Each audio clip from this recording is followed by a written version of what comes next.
सितारे Hind podcast with Nadeem Farooq. जब नेताजी इसके राष्ट्रीय अध्यक्ष थे, नेताजी के छत्र छाया में समाजवाद का ये जो पौधा है जब ये पनप गया था और पूरी तरह से लोग इसमें डेवलप होके नेता बन गए थे, जो कार्यकर्ता से नेता बन गए। और आज आप अखिलेश जी का जो बिल्कुल जो नए ज़माने का राजनीति का जो स्टाइल है उसको भी देख रहे हैं, इसमें कुछ फ़र्क पाते हैं क्या? देखिए, मेरा मानना ये है कि दुनिया की आबादी 7 अरब से ज़्यादा है, 700 करोड़ से ज़्यादा है। अब कितने लोग अब से पहले 60 लाख के करीब वर्ष हो गए जब मनुष्य को पैदा हुए। 60 लाख वर्ष में कितने लोग मर गए, जन्म लेके मर गए। आज तक कोई 2 व्यक्ति ऐसे पैदा नहीं हुए जो बिल्कुल एक जैसे हों, डिक्टो। कुछ ना कुछ फर्क जरूर मिलेगा। आप आंखों की पुतली से पहचान लोगे, हाँ, डीएनए से पहचान लोगे, हाथों की फिंगरप्रिंट से पहचान लेंगे, बिल्कुल, चाल से, आवाज से, बहुत सारी चीज़ें। हर व्यक्ति अपने आप में अलग होता है, यूनिक होता है जी। कुछ विशेषताएं नेताजी में थी जो अखिलेश जी में नहीं है, लेकिन कुछ ऐसी विशेषताएं जो अखिलेश जी में है नेताजी में नहीं थी। बिल्कुल, नेताजी के सच्चे उत्तराधिकारी अखिलेश जी हैं। अखिलेश जी चीज़ों को समझते हैं, ज़मीन से जुड़े हुए हैं, ज़मीनी कार्यकर्ताओं को सम्मान देते हैं, उनकी पहचान है उन्हें।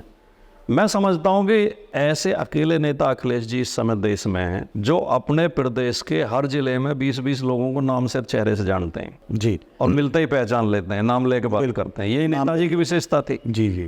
तो ये है कि हम ये तुलना कर रहे हैं तो देखिए, नेताजी का जो ज़माना था वो साइकिल का ज़माना था जी।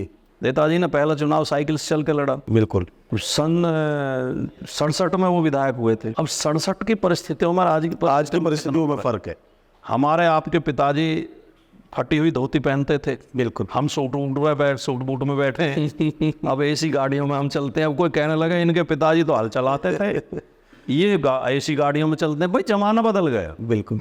तब किसी के पास फ़ोन होते थे, आज सबके हाथ में मोबाइल है। अच्छा, नेताजी के साथ आप बहुत करीब से आपने नेताजी को देखा है, उनके काम करने का तरीका देखा है। नेताजी के समय का कोई बहुत मज़ेदार सा कोई ऐसा किस्सा, कोई ऐसा वाकया जो आपको जीवन भर याद रहेगा, जो आप भूल ही नहीं सकते? कोई ऐसा कोई छोटी सी घटना होती है जो हम नेताजी के तो बहुत किस्से मुझे मालूम है। मुझे इसलिए भी मालूम है कि मैं व्यक्तिगत तौर पर नेताजी के संपर्क में बहुत ज़्यादा नहीं रहा, लेकिन आदरणीय उदय प्रताप जी तो एनसाइक्लोपीडिया है नेताजी के बारे में। अगर जानना हो बिल्कुल तो उनसे ज़्यादा, क्योंकि उन्होंने उन्हें कक्षा 10 से और 9 से और 12 तक पढ़ाया।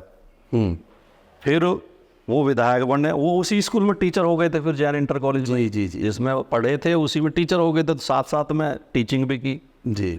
फिर राजनीति में ले आए नेताजी, उन्हें मैनपुरी से सांसद हुए उदय प्रताप जी 3 बार वो सांसद रहे। तो उनके इतनी नज़दीकी थी कि उन्हें उनके बारे में एक एक चीज़ पता, तो वो मुझे किस्से सुनाते रहते हैं। तो बहुत किस्सा ऐसे नेताजी के किस्से सुनाने लगेंगे तो पूरा दिन चला जाएगा। लेकिन कोई एक आप सुनना चाहें तो नेताजी की विशेषता पहचानने के लिए, उसके लिए जो है कि उनको वो किस तरह काम करते थे। नेताजी ने एक तो वो मुझे बताते हैं गुरुजी कि नेताजी को नेताजी कब से कहने लगे। हाँ, ये भी एक मतलब नेताजी जो उनका उपनाम हुआ या जहाँ से उपाधि 6-7 में पढ़ते थे तब से इन्हें नेताजी कहने लगे, इन्हें बाद में नेताजी नहीं कहा गया। अच्छा, यस। ये एक वाल्मीकि लड़का इनके साथ पढ़ता था इनके गांव का। ये एक दिन उसके साथ उनके घर चले गए और उनके घर खाना खा के आए। अच्छा। और आज तो ये बहुत ज़्यादा खराब बात नहीं मानी जाती, उस समय तो समाज में बहुत ज़्यादा रूढ़ी बात कि यादव लड़का किसी वाल्मीकि के घर खाना खा के आया, तो ये बहुत बड़ी बात थी। तो इनके पूरे परिवार ने पंचायत कर दी कि भाई तू उनके घर खाना कैसे खा के आए। तो नेताजी के अंदर इतनी सोच उस समय पैदा हो गई थी। इन्होंने कहा कि इसमें क्या गलत है, इंसान सब इंसान होते हैं, मैं तो दोबारा भी खा के आऊँगा। ओहो। तो इनके ताऊ जी ने कहा करे ये नहीं मानेगा, ये नेता बनाएगा। तो तब से उन्हें सारे परिवार के लोग गाँव के नेताजी कहने लगे।